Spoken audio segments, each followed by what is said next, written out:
Magandang hapon mga kabay. So meron po akong estimate dito, rotary hammer na Stanley. Ayan, 3 mode po yan mga kabay. Meron siyang drill, hammer, tsaka chipping. Ayan. So yan mga kabay, nakasaksak po yan. Ayan.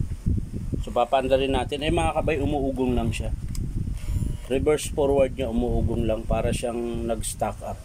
So titingnan natin mga kabay, tara samahan nyo ako. So yan mga kabay, nabuksan ko na po. Natanggal ko na yung screw. So bubuksan na natin yung housing. Ayan.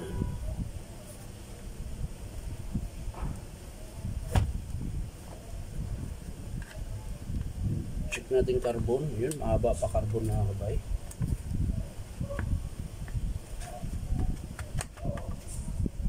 Ayun. So okay naman dito. So dito sa loob mga kabay nag-stack up. Hindi na siya naiikot. Ayun, baka may bumara nito mga kabay. So ito mga kabay, tatanggalin natin.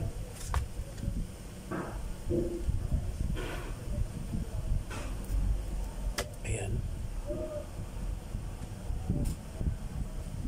Kaya pala ikot na lang ng ikot mga kabay yung lock. Wala na rin. Ayan. Putol. Kaya lumalagpas siya pag sinisilik mo. Ngayon, tingnan natin kung bakit siya ganyan. So ito muna. Kalasin natin.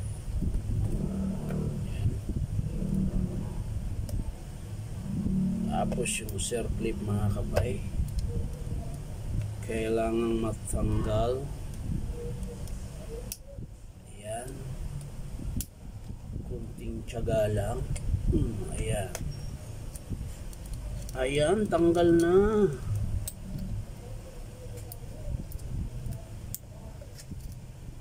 Ayan.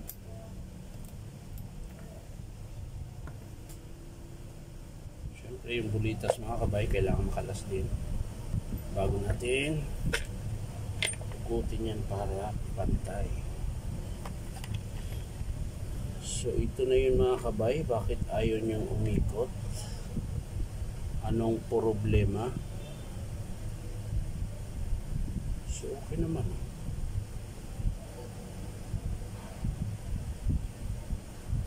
Wala namang nakabara. Bakit ayaw niyang umikot? O dahil yun doon sa baka dito yun mga kabayo nasira, tapos lumagpas kaya siya tumatama doon. Pero hahanapin pa rin natin kung saan siya nag-stack up.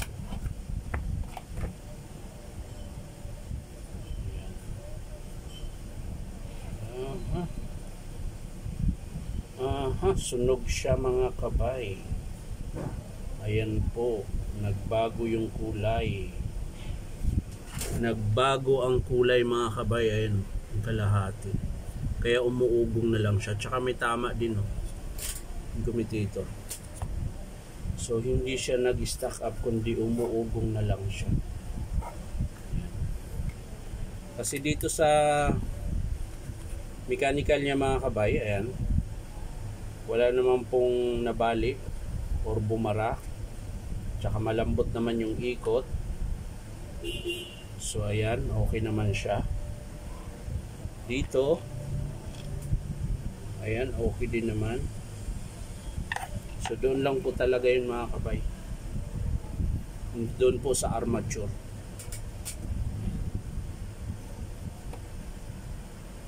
So ayan mga kabay, sunog po talaga yung armature.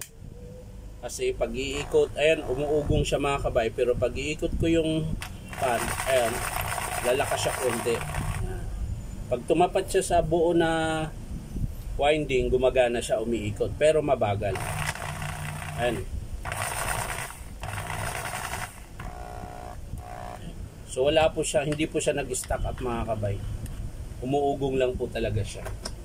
So ang sira po niyan mga kabay, papalit tayo ng field coil tsaka armature. Ayan. Tapos syempre sasama na natin yung o-ring para gumana naman, lumakas yung hammer niya tsaka yung lever niya ito mga kabay. Wala na po kasi yung lock, kaya ikot na lang siya ng ikot pag sinisilik nyo po. Ayan, tingnan nyo po, babalik ko po ito. Ayan. So makakalas na yan siya mga kabay. Pero pag dito lang siya nakatapat, ayan. Yan. Dapat kasi, yan, ganyan lang po siya dapat. Ngayon, pag lumagpas na po yan doon, wala na. Makakalas na yan. Yan. Dapat hanggang dyan lang siya. Yan. Okay pa naman. Ayan. Tanda rin natin ulit. Ayan. So, hindi siya i-stack up mga kabay. So, yan lang po mga kabay. Ang papalitan natin, armature, tsaka field coil. Tapos yung o-ring tsaka lever. Ayan. So yan lang po papalitan mga kabay. Hindi ko na po ipapakita kung paano buuin. Papakita ko na lang sa inyo mga kabay kapag in-approve ng customer. So maraming salamat mga kabay. Bye bye.